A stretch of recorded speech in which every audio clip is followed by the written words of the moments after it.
The morning was cold and gray. A thin layer of frost covered the park bench where a young girl sat alone. She was only 17 years old, but her eyes looked much older. They held a sadness that came from losing everything she had ever loved. Her name was Lily. 8 months ago, she had a home, a warm bed, and a mother who loved her more than anything in the world. Now she had nothing but the clothes on her back and a small bag with a few belongings inside. Lily pulled her worn jacket around her body. The jacket had belonged to her mother. It still smelled like her perfume, a soft flower scent that made Lily want to cry every time she breathed it in. But she did not cry. She had learned that crying did not change anything. It did not bring back her mother. It did not give her a place to sleep. It did not fill her empty stomach. Her mother had been sick for 2 years. Cancer, the doctors had said. They had tried everything, but nothing worked. Lily had watched her mother become weaker and weaker until one night she simply closed her eyes and did not open them again. After that, everything fell apart. Lily had no father. He had left before she was born, and her mother never spoke about him. There were no aunts, no uncles, no grandparents. Her mother had come to America alone, leaving her family behind in another country. So when she died, Lily was completely alone in the world.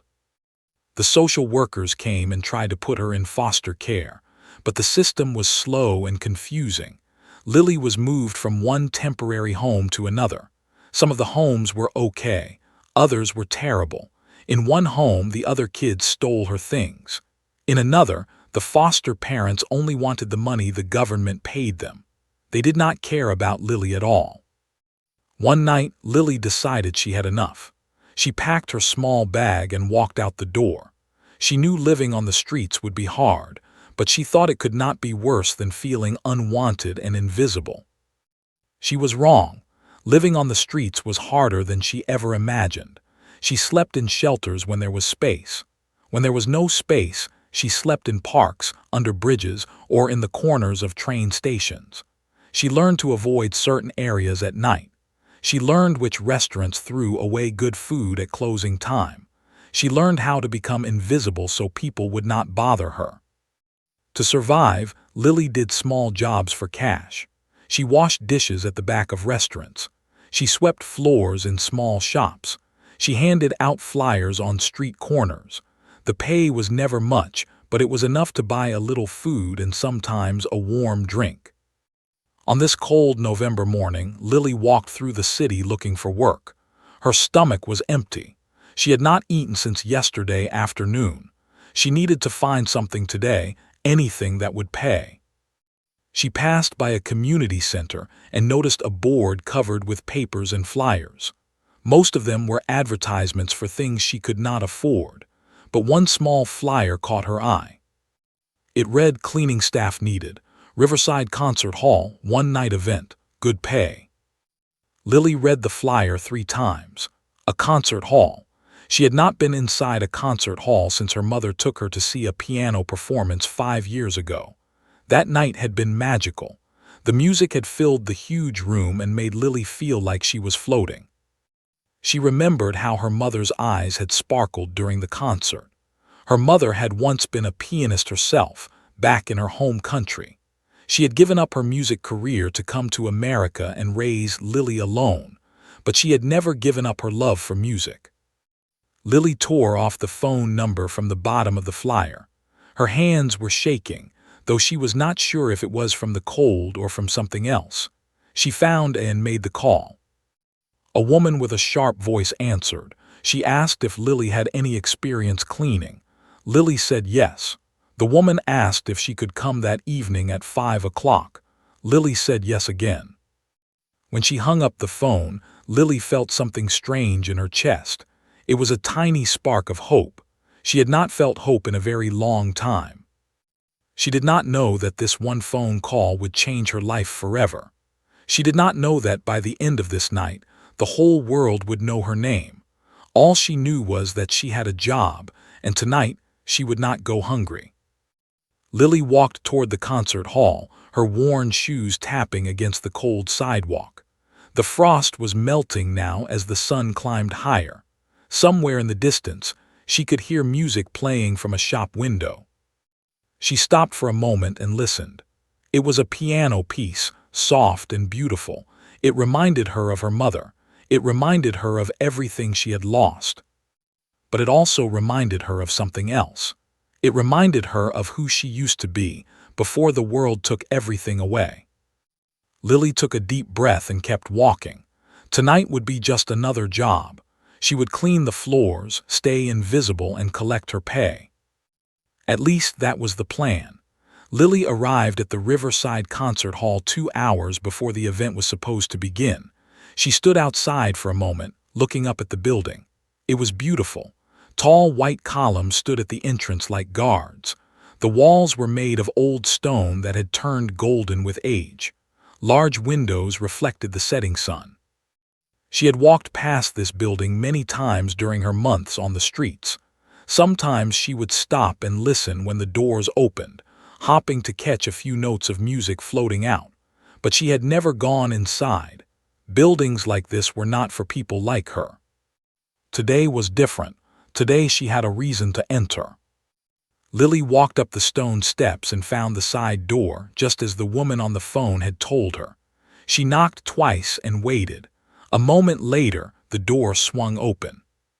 A tall woman with silver hair and a stern face looked down at her. The woman wore an expensive black dress and held a clipboard in her hands. Her eyes moved up and down, studying Lily's worn clothes and messy hair. Her lips pressed together in a thin line. "You must be the extra cleaner," the woman said. It was not a question. "Yes, ma'am," Lily replied quietly. The woman sighed like Lily was already a problem. "I am Mrs. I am in charge of this event. Follow me and listen carefully. We have very important guests coming tonight, very rich, very powerful people. Your job is simple: clean the backstage area, polish the floors near the stage, and most importantly, stay invisible. Do not talk to anyone. Do not look at anyone. Do not be seen. Understood?" Lily nodded. She was used to being invisible. She had been invisible for months. Mrs. handed her a mop, a bucket, and a list of tasks written on a piece of paper. Then she turned and walked away, her high heels clicking sharply against the marble floor. Lily began her work in the backstage area. She mopped the floors and wiped down the tables. She cleaned the mirrors in the dressing rooms and emptied the trash bins. The work was not hard. She had done jobs like this many times before. But as she worked, she could not stop thinking about what was on the other side of the heavy curtains. She could hear people moving around in the main hall. She could hear the sound of chairs being arranged and glasses clinking together. And then she heard something else. Someone was tuning a piano. The sound cut through all the other noise and went straight into Lily's heart. Each note was clear and pure, like drops of water falling into a still pond. She stopped mopping and closed her eyes, letting the sound wash over her. Memories came flooding back. She saw herself as a little girl, sitting on a piano bench next to her mother. She remembered the feel of the smooth white keys under her small fingers. She remembered her mother's gentle voice explaining how to read the notes on the page. Her mother had taught her to play piano since she was 4 years old. Every night, no matter how tired her mother was from working all day, they would sit together at their old piano and practice. Her mother said music was special. Music could speak when words failed. Music could heal when medicine could not. Music was a gift that no one could ever take away. When her mother got sick, they had to sell the piano to pay for her medicine. Lily remembered the day the men came to take it away. She had stood in the corner of their small apartment and watched them carry it out the door. It felt like they were carrying away a piece of her soul. After her mother died, Lily never played piano again. She had no piano to play, and even if she did, she was not sure she could bear to hear those sounds that reminded her so much of what she had lost. Now, standing backstage with a mop in her hands, she felt the old longing rise up inside her. It was a hunger that had nothing to do with food. It was a need to touch those keys again, to feel the music flow through her fingers. She finished her work in the backstage area and moved toward the main hall. Mrs. had told her to polish the floors near the stage. As she pushed through the heavy curtain, she saw it. The piano sat in the center of the stage like a king on a throne. It was a grand piano, the biggest and most beautiful one Lily had ever seen. It was pure black and shined like glass under the bright stage lights. The lid was propped open, revealing the golden strings inside. Lily's breath caught in her throat. She had seen pictures of pianos like this in books. Her mother had told her about them. This was one of the finest pianos in the world.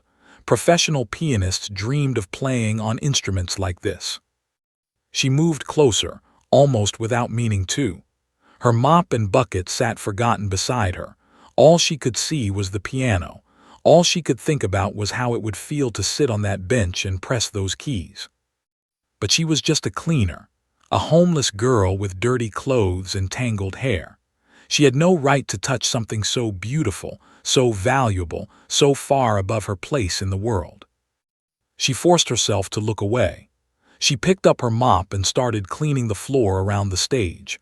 But her eyes kept drifting back to the piano, and her fingers kept moving, pressing against empty air, playing notes that only she could hear. The guests would arrive soon. The real pianist would come and fill this hall with music, and Lily would disappear into the shadows, invisible and forgotten, just like always. At least that was what she believed.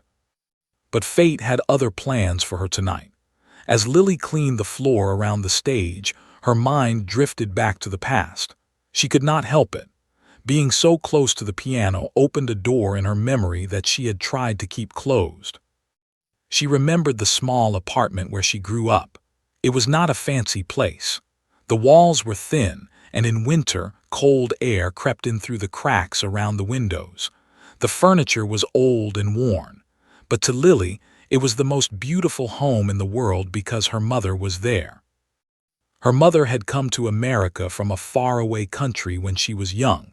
She had been a concert pianist there, trained at one of the best music schools. She had performed in grand halls for hundreds of people. Critics had called her a rising star. But then she fell in love with the wrong man. He made big promises and broke all of them. When she told him she was going to have a baby, he disappeared. He left her alone in a strange country with no money and no family. Most people would have given up, but Lily's mother was strong. She worked 2 jobs to support herself and her baby. She cleaned hotel rooms during the day and washed dishes at night. Her hands, which had once danced across piano keys, became rough and red from hard work.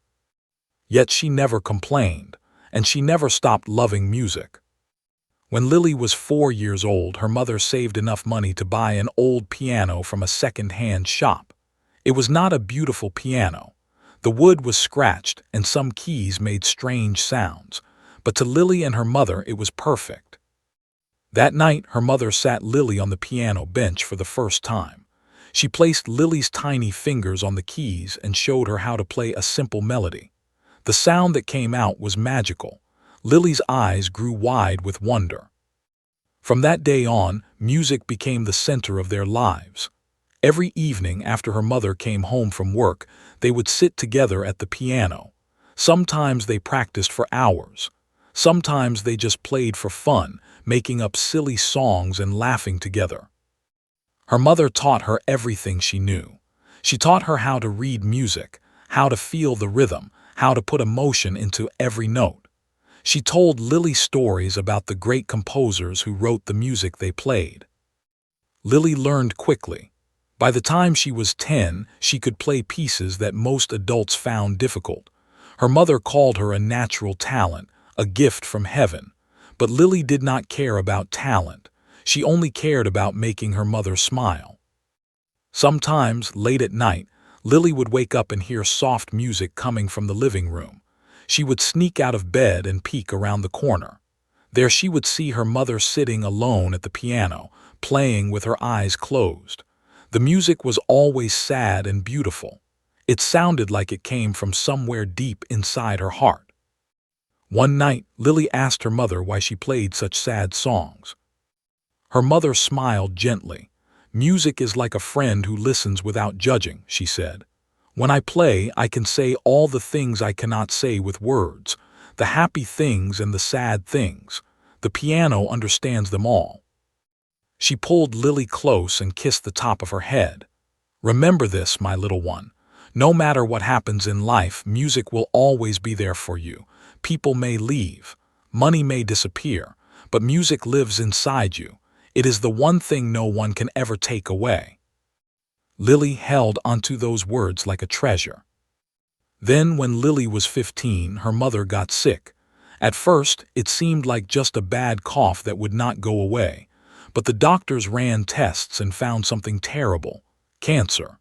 It had already spread to many parts of her body. The next 2 years were the hardest of Lily's life. She watched her mother grow thinner and weaker. The hospital bills piled up until they could not pay them anymore. They sold everything they could sell: the television, the furniture, and finally the piano. Lily remembered the day the piano left their home. She stood by the window and watched the truck drive away. Her mother held her hand and said, "The piano is just wood and strings. The music is still inside you. It will always be inside you." 3 months later, her mother was gone.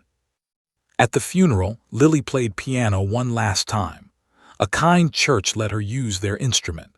She played her mother's favorite piece, a beautiful and heartbreaking melody by a composer named Chopin. She played it with her whole soul, pouring all her love and grief into every note. When she finished, there was not a dry eye in the room, but Lily felt empty inside. She felt like the music had left her along with her mother. After that day, she never touched a piano again, until tonight. Now standing in this grand concert hall with a mop in her hands, Lily felt the old feelings coming back. The love, the loss, the longing. She looked at the beautiful piano on the stage, and her heart ached so much she could barely breathe. She wanted to play again. She wanted to feel the music flowing through her fingers. She wanted to hear her mother's voice one more time, guiding her through the notes. But she was just a cleaning girl, and the concert was about to begin. She finished mopping the floor and started to walk away from the stage, but something made her stop. Something made her turn around and look at the piano one more time. Little did she know, the universe was about to give her the chance of a lifetime. The evening was moving quickly. Outside the concert hall, expensive cars began pulling up to the entrance. Men in fine suits and women in sparkling dresses stepped out and walked up the stone stairs. These were the richest and most important people in the city. They had paid thousands of dollars to attend this charity gala. Inside, everything was almost ready. Waiters in white jackets carried trays of champagne. Beautiful flower arrangements decorated every table. Crystal chandeliers hung from the ceiling, filling the room with golden light. But backstage there was panic. The famous pianist who was supposed to perform that night was running late, very late. His name was Alexander, and he was known around the world for his brilliant playing. He was the main attraction of the evening. Without him, there would be no show. Mrs. paced back and forth, her phone pressed against her ear. "What do you mean the flight is delayed?" she hissed into the phone. "The guests are arriving right now. They paid to see him play." She listened for a moment, her face growing redder with each second. Then she lowered the phone and let out a sound of frustration. "His plane is stuck in another city because of weather," she announced to the worried staff around her. "He might not make it for another 2 hours, maybe longer." Everyone started talking at once. What would they do? How would they entertain the guests? This was a disaster. Mrs. held up her hand for silence. "We will stall them. We will serve more drinks, give more speeches, anything to buy time, and pray that Alexander gets here soon." She snapped her fingers at the staff. "Everyone to your positions. Make sure the guests are comfortable, and for heaven's sake, keep them away from the main hall. No one goes near that stage until the pianist arrives." The staff scattered in all directions. In the confusion, Everyone forgot about the cleaning girl. Lily had heard everything. She was standing in a dark corner backstage, her mop still in her hands. She watched the staff run around like frightened chickens. She saw Mrs. barking orders into her phone. She felt the fear and tension in the air. But she also felt something else, an opportunity. The thought appeared in her mind like a whisper. The main hall would be empty. The guests were being kept in the foyer. The staff was busy dealing with the crisis. No one would be near the stage. No one would see her. Lily knew she should finish her work, collect her pay, and leave. That was the smart thing to do, the safe thing. She had survived 8 months on the streets by not taking unnecessary risks. But something inside her was pulling her toward that piano. It was like a rope tied around her heart, and with every passing second it pulled harder and harder. Before she knew what she was doing, Lily set down her mop and bucket. She walked toward the curtain that separated backstage from the main hall. Her feet moved on their own, as if they had their own mind. She pushed through the curtain. The main hall was dark and quiet. Only a single spotlight shone on the stage, illuminating the grand piano like a precious jewel. The rows of empty chairs stretched out before her like a silent audience. The high ceiling disappeared into shadows above. Lily's heart was beating so fast she could feel it in her throat. This was crazy. This was dangerous. If anyone caught her, she would be thrown out, maybe even arrested. But the piano was calling to her. She could feel it pulling her closer, step by step. She climbed the stairs to the stage. Her worn shoes made soft sounds on the polished wood. She walked past the microphone stand, past the music sheets on the music rack, until she was standing right next to the piano. Up close, it was even more beautiful than she had imagined. She could see her reflection in the glossy black surface. She looked like a ghost, pale and thin, completely out of place in this palace of wealth and culture. She reached out her hand and touched the piano. The wood was smooth and cool beneath her fingers. A shiver ran through her body. Then she looked at the piano bench. It was padded with soft red velvet. She had never sat on anything so fine. Slowly, carefully, Lily sat down on the bench. She adjusted her position until her fingers hovered just above the keys.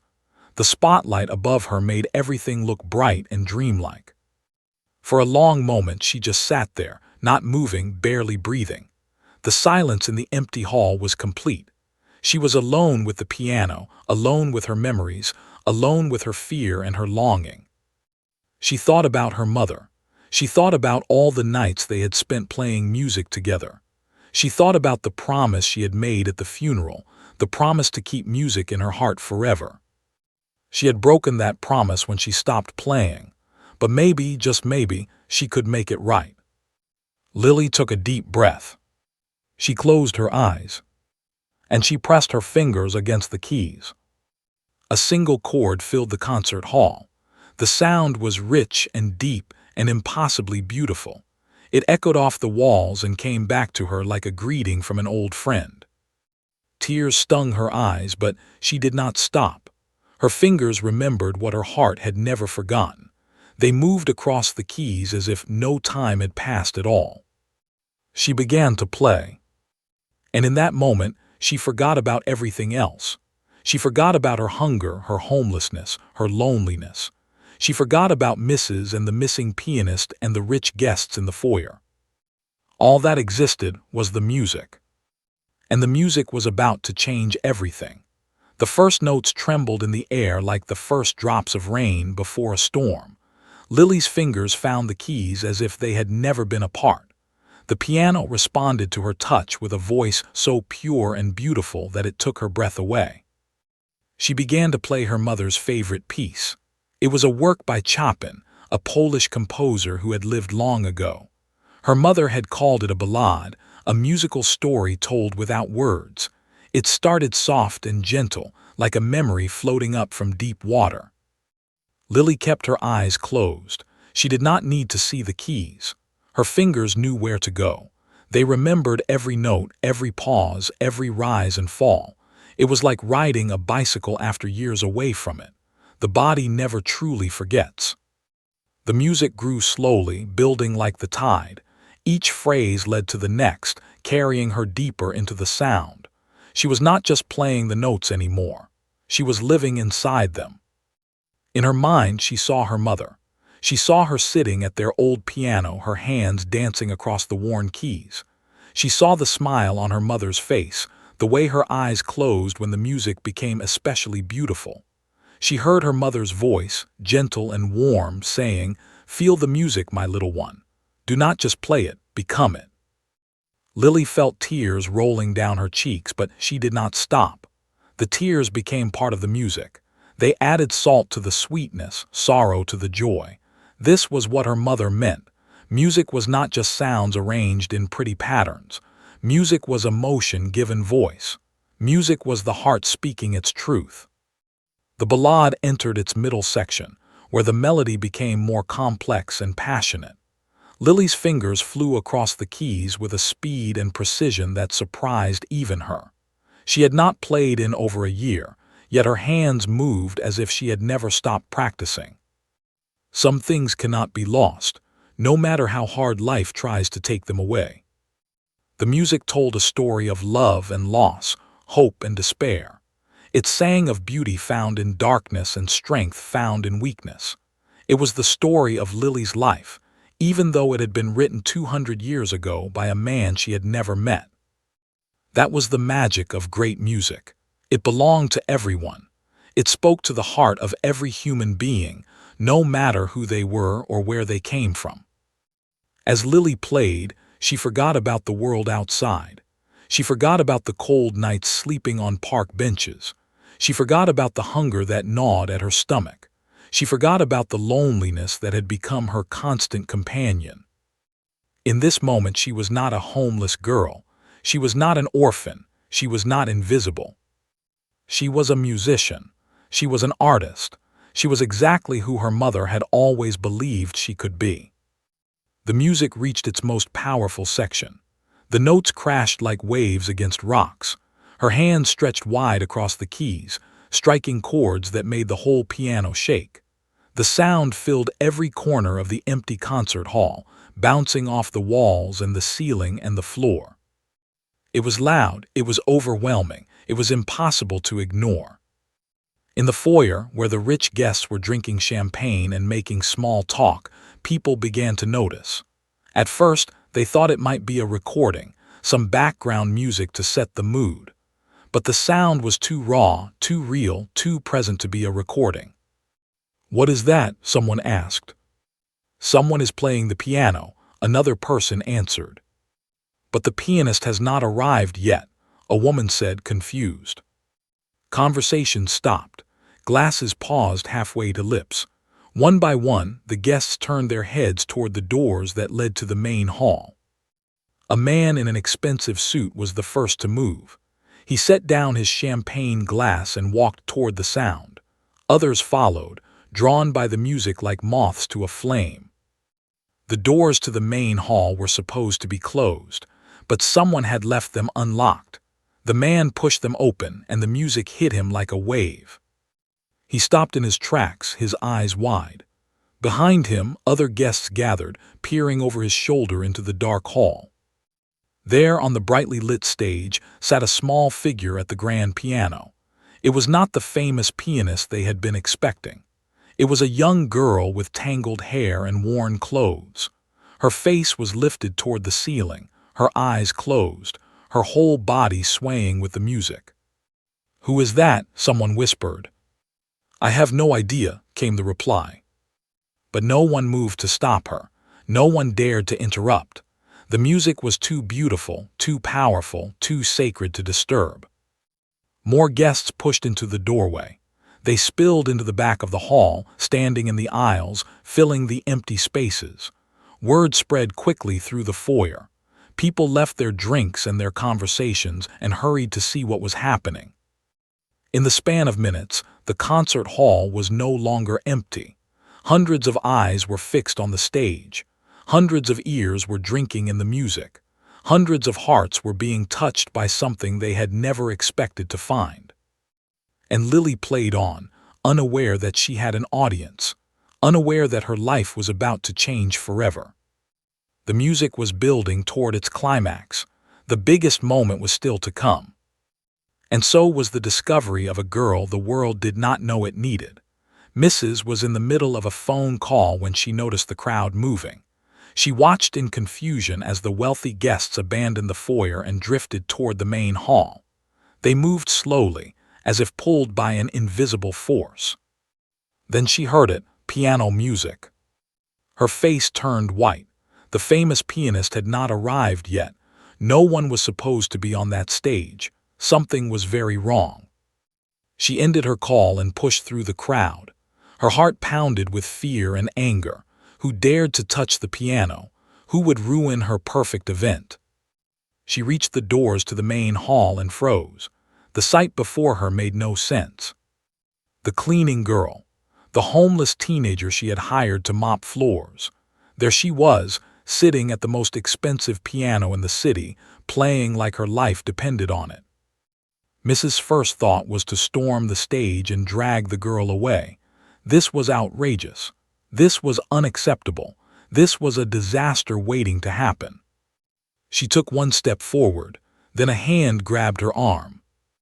"Do not even think about it," a voice said firmly. Mrs. turned to see an elderly man standing beside her.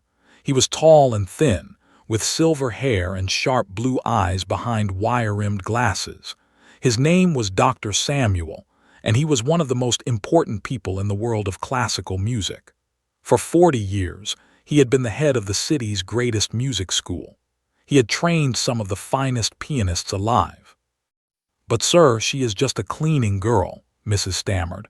"She has no right to be on that stage." Doctor did not take his eyes off Lily.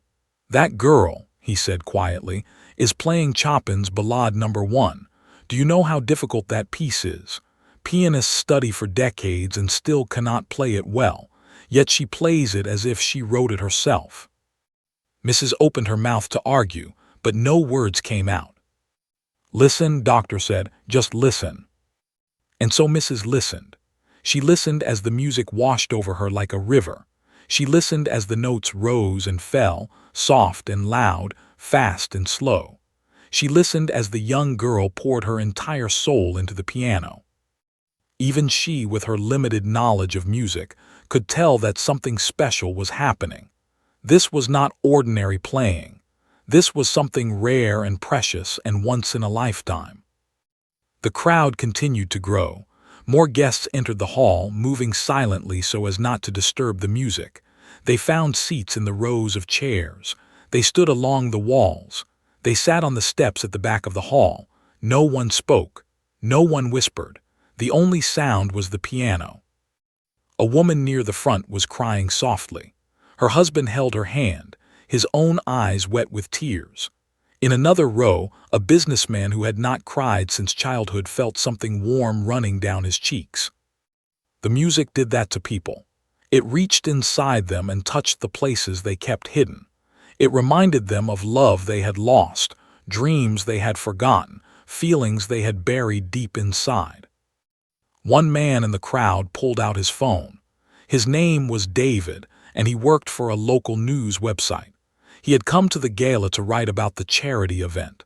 Instead, he found himself witnessing something extraordinary. Without thinking, he started recording. He held his phone up and captured the small figure on the stage, her fingers dancing across the keys, her face transformed by the music. Others saw what he was doing and did the same. Soon, dozens of phones were raised in the air, their screens glowing in the darkness. The moment was being saved, captured, preserved for the future. But most of the audience did not think about phones or recordings or social media. They simply listened. They let the music carry them away to places they had never been. Doctor stood near the back of the hall, his eyes never leaving Lily. He had heard thousands of performances in his long career. He had taught hundreds of students. He knew talent when he saw it. And this girl had more talent than anyone he had ever seen. It was not just her technique, though her fingers moved with remarkable skill and precision. It was not just her memory, though she played the difficult piece without a single sheet of music in front of her. It was something deeper, something that could not be taught. She played with her heart. She played with her pain. She played as if the music was the only thing keeping her alive. That kind of playing could not be faked. It came from suffering. It came from love. It came from a life that had been broken and was trying to heal itself through sound. The ballade was reaching its final section now. The melody that had started so softly was building toward its thunderous conclusion. Lily's fingers moved faster and faster. The notes crashed and soared and tumbled over each other like water in a storm. And then suddenly the music slowed. The storm passed. The notes became gentle again, like sunlight breaking through clouds after rain. Lily played the final phrases with tears streaming down her face. Her body swayed gently with the rhythm. Her breath came in short gasps. And then, at last, she played the final chord. The sound hung in the air for one perfect moment. Then it faded into silence. Lily sat at the piano, her hands still resting on the keys. Her eyes were still closed. She did not know that 200 people were watching her. She did not know that her life had just changed forever. She only knew that she had kept her promise to her mother. The music was still inside her. And now the whole world was about to know it too. For 3 seconds there was complete silence. The final note of the music had faded, but no one moved. No one spoke. No one seemed to breathe. It was as if time itself had stopped. Then, from somewhere in the middle of the hall, a single person began to clap. The sound was sharp and clear in the silence. It broke the spell that had held the audience frozen. Then another person clapped, and another, and another. Within seconds, the entire concert hall exploded with applause. People rose from their seats. They clapped their hands high above their heads. They stamped their feet on the floor. The sound was deafening, like thunder rolling through the grand space. Lily's eyes flew open. At first, she did not understand what she was seeing. The hall had been empty when she sat down at the piano. Now it was filled with people, hundreds of people. They were standing. They were clapping. They were looking at her. Fear shot through her body like electricity. She jumped up from the piano bench so quickly that she nearly knocked it over. Her heart was racing. Her hands were shaking. Her mind was screaming at her to run. What had she done? She had been caught. These rich people would be angry. Mrs. would call the police. She would be arrested. She would be punished for touching something that did not belong to her. She took a step backward, looking for a way to escape, but the applause did not stop. If anything, it grew louder, and as Lily looked out at the crowd, she saw something that confused her. They were not angry. They were smiling. Many of them were crying. They were looking at her with amazement and wonder, as if she were something magical that had appeared from another world. "Bravo!" someone shouted. "Beautiful!" called another voice. "More, play more!" Lily stood frozen on the stage, unable to move or speak. This was not what she had expected. This was not what was supposed to happen. The applause continued for what felt like hours. Lily's legs felt weak. She thought she might fall down, but then she noticed an old man walking slowly toward the stage. It was Dr. Samuel. He moved with the calm confidence of someone who had spent his whole life around great music. The crowd parted to let him through. He climbed the stairs to the stage and walked toward Lily. His blue eyes were wet with tears, but his face wore a gentle smile. Lily backed away, still afraid, but the old man held up his hands to show he meant no harm. "Please," he said softly, "do not be afraid. I am not going to hurt you. I just want to talk." Lily did not answer. She could not. Her voice seemed to have disappeared. Doctor stopped a few feet away from her. He looked at her for a long moment, studying her face. Then he shook his head slowly, as if he could not believe what he was seeing. "Young lady," he said, his voice thick with emotion, "I have been to more concerts than I can count. I have heard the greatest pianists of the past 50 years.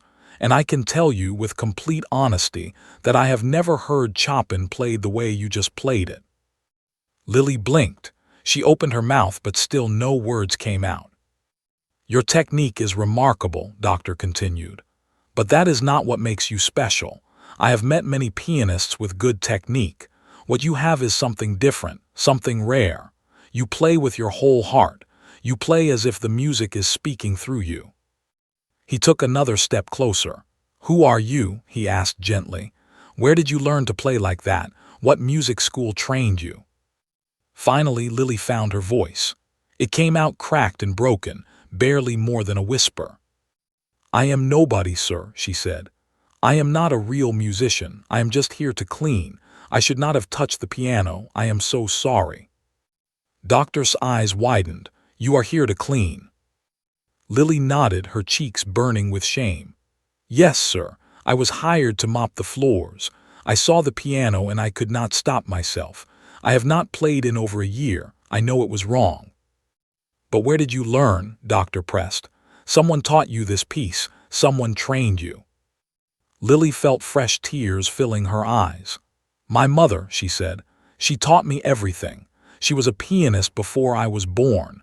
She gave up her career to take care of me, but she never stopped teaching me music." "And where is your mother now?" Lily could not answer. She just shook her head. Doctor understood. He saw the pain in her eyes, the grief that was still so fresh.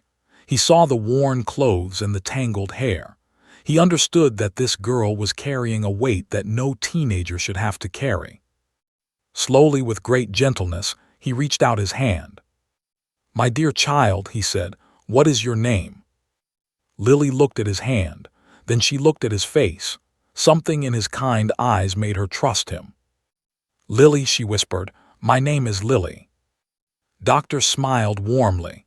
"Lily," he repeated. "What a perfect name for someone so beautiful and rare." He kept his hand extended, waiting. And slowly, hesitantly, Lily reached out and took it. In that moment, a connection was made.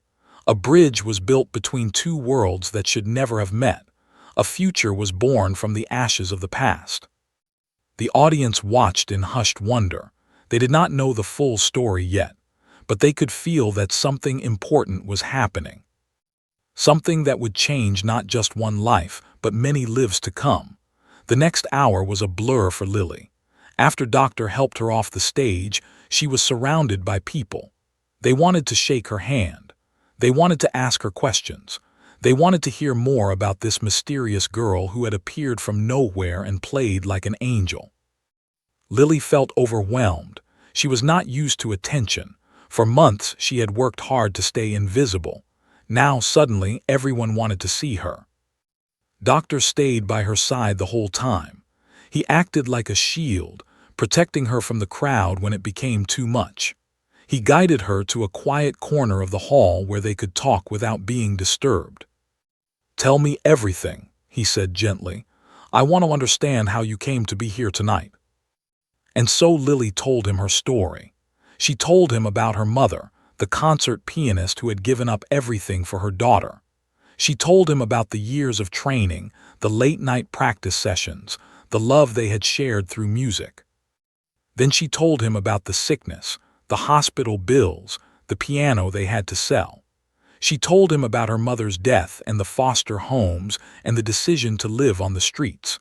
She told him about the cold nights and the hunger and the loneliness that never went away. Doctor listened without interrupting. His face showed no judgment, only compassion. When Lily finished, he was silent for a long moment. "You have been through more pain than most people experience in a lifetime," he finally said. "And yet, when you played that piano, I did not hear bitterness or anger. I heard love. I heard hope. I heard a soul that refuses to be broken." He leaned forward and looked directly into her eyes. "Lily, do you know what you have? You have a gift that cannot be taught. Technique can be learned. Notes can be memorized. But what you have comes from somewhere deeper. It comes from who you are." Lily shook her head. "I am just a homeless girl," she said. "I have nothing." "You are wrong," Doctor replied firmly. You have everything that matters, and I am going to make sure the world knows it." Before Lily could ask what he meant, a commotion at the entrance caught their attention. The famous pianist Alexander had finally arrived. His flight had landed, and he had rushed to the concert hall as fast as he could. He walked into the hall expecting to find an angry crowd waiting for him. Instead, he found everyone talking excitedly about the performance they had just witnessed. He looked confused when no one paid much attention to his arrival. Someone quickly explained what had happened. A young cleaning girl had played during his absence, and she had been incredible. Alexander was not a humble man. He was used to being the center of attention. The idea that a teenage girl had stolen his spotlight did not please him. He walked over to where Lily and Doctor were sitting. His face wore a polite smile, but his eyes were cold. "So you are the girl everyone is talking about," he said. "The cleaning girl who thinks she can play piano." Lily felt her cheeks burn. She lowered her eyes and did not respond. "I would like to hear you play," Alexander continued. "If you are as good as everyone says, surely you would not mind performing again." It was a challenge. Everyone could hear it in his voice. He wanted to expose her, to prove that she was not as talented as everyone thought. Doctor stood up, his eyes flashing with anger. "That is enough. This girl has been through a traumatic experience tonight. She does not need to prove anything to you or anyone else." But Lily surprised everyone. She rose to her feet and looked directly at Alexander. "I will play," she said quietly. The hall fell silent. Everyone turned to watch as Lily walked back to the stage. Her legs were shaking, but she kept moving forward. She had spent her whole life feeling small and powerless. Tonight, something had changed inside her. Tonight, she had found something she thought was lost forever. She sat down at the piano and took a deep breath. "What piece will you play?" someone called out. Lily thought for a moment, then she smiled sadly. "This was the last piece my mother taught me," she said, "before she got too sick to play."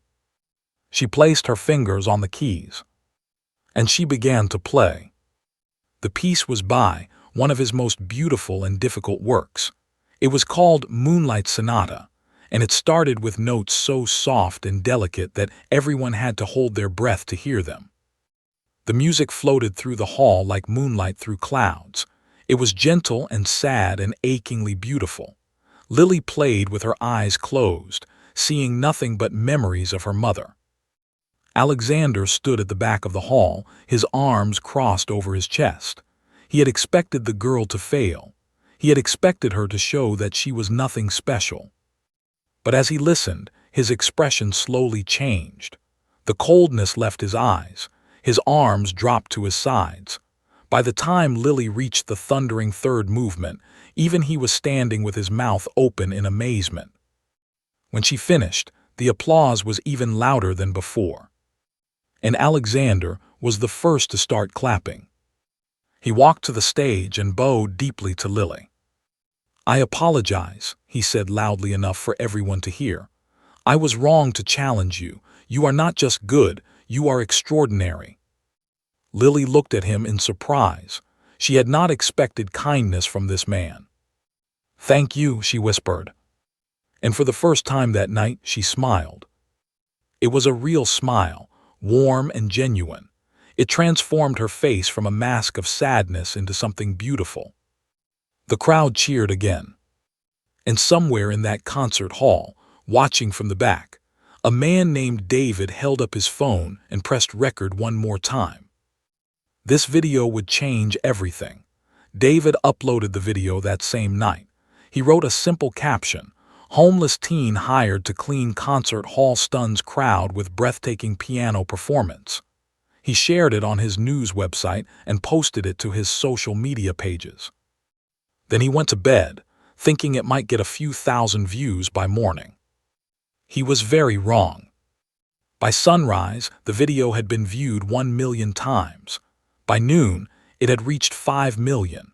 By evening, news outlets around the world were sharing the story. Television stations played clips of Lily's performance. Newspapers wrote articles about the mysterious homeless girl who played like a master. The video showed everything. It showed Lily at the piano, her worn clothes a sharp contrast to the elegant surroundings.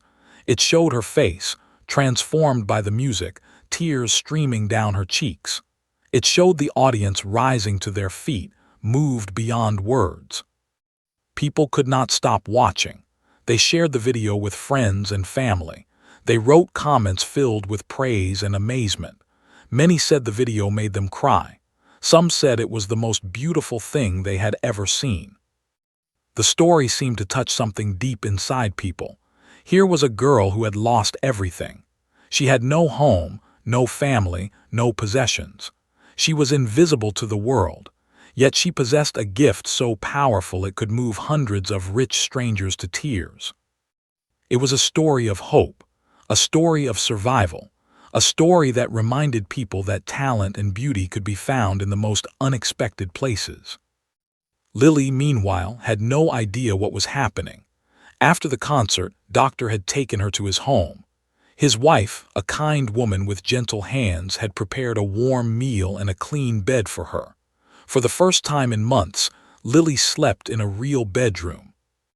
She woke up the next morning feeling more rested than she had in a long time. When she came downstairs, she found Doctor sitting at the kitchen table with a strange look on his face. "My dear," he said, holding up his phone, "you need to see this." He showed her the video. He showed her the comments. He showed her the news articles appearing on websites around the world. Lily stared at the screen in disbelief. "This cannot be real," she whispered. But it was real, very real. Over the following days, Lily's life transformed in ways she could never have imagined. Offers poured in from everywhere. Music schools wanted to give her scholarships. Record companies wanted to sign her. Television shows wanted to interview her. Doctor helped her navigate this strange new world.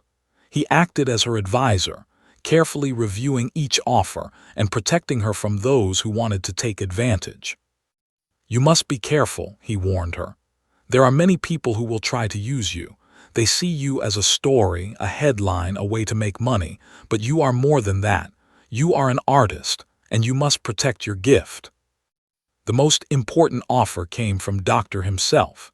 He sat Lily down one afternoon and made her a proposal. "I want to offer you a full scholarship to the music school I founded," he said. "You will receive the best education possible. You will learn from the greatest teachers. You will have everything you need to develop your talent to its fullest potential." Lily's eyes filled with tears. "But why?" she asked. "Why would you do this for me?" Doctor smiled. "Because I have spent my whole life searching for someone like you. Someone with natural talent, yes, but also someone with heart. Someone who plays not just with their fingers but with their soul. I found that in you, Lily, and I will not let such a gift go to waste." There was another wonderful surprise waiting for Lily. A family who had been at the concert that night came forward with an offer to let Lily live with them while she completed her education. Their names were Mr. and Mrs., and they had 2 grown children who had moved away. Their house felt empty, they said, and they wanted to help. They were kind people with warm smiles and a beautiful home with a piano in the living room. When Lily first saw that piano, she broke down and cried. But there was one more gift that meant more to Lily than all the others combined. It came in the form of a letter from a distant country. The letter was from a woman named Ming. She had seen the video online and recognized something in Lily's playing. She wrote that she had once studied piano at the same school as Lily's mother many years ago. They had been friends, close friends. "Your mother was the most talented pianist I ever knew," Ming wrote. "When she left our country, we all believed she would become famous. Instead, she chose love. She chose you. And seeing you play, I understand why she made that choice.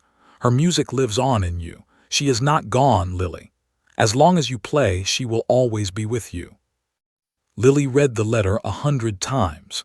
She pressed it against her heart and cried tears of joy. Her mother was not forgotten. Her mother's gift was still alive. And now Lily had a chance to share that gift with the whole world. The road ahead would not be easy. She still had much to learn. She still carried deep pain inside her heart. But for the first time in a very long time, she had something she thought she had lost forever. She had hope. And hope, she was learning, was the most powerful gift of all. 1 year later, Lily stood backstage at the Riverside Concert Hall. She wore a beautiful black gown that flowed to the floor like water. Her hair was clean and styled, falling in soft waves around her shoulders. Her nails were polished. Her shoes were new. She looked nothing like the girl who had walked through these halls with a mop in her hands. But inside, she was still the same Lily. The girl who had loved her mother more than anything. The girl who had lost everything and found it again through music. The girl who had learned that life could break you into pieces and still put you back together stronger than before. Tonight was her debut concert, her first real performance as a professional pianist. The hall was sold out. Every seat was taken by people who had paid good money to hear her play. But this was not just any concert. All the money raised tonight would go to help homeless young people. Lily had insisted on this. She had not forgotten where she came from. She had not forgotten the cold nights and empty stomachs. She wanted to make sure that other kids like her would have a chance to find their own gifts. A young woman with a clipboard approached her. "5 minutes, Miss Lily," she said with a smile. "Are you ready?" Lily nodded, though her heart was racing. "I am ready." But before she walked out, she took a moment to remember. She closed her eyes and thought about her journey.